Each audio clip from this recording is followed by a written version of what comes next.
जय श्री कृष्ण दोस्तों। अरे हर जगह ना इंडियन टॉयलेट्स की बहुत ज़रूरत है।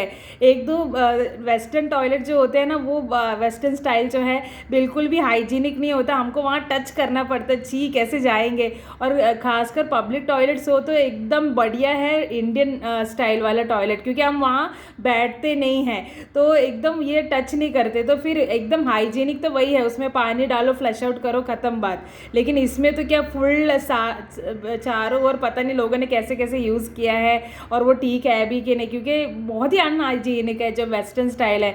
मैं चाहती हूँ कि हर जगह इंडियन स्टाइल वापस आ जाए यार। वेस्टर्न स्टाइल रखो, क्योंकि जो झुक नहीं सकते, बैठ नहीं सकते, उनके लिए ठीक है, लेकिन हर जगह ज़्यादातर इंडियन टॉयलेट्स ही होने चाहिए। नहीं तो कितना बुरा लगता है, कहीं जाते तो वो छूने का भी हमारे पास मीन्स मन नहीं करता, और हर जगह क्या हम क्लीन करते रहेंगे, बाप रे बहुत ही बुरा लगता है।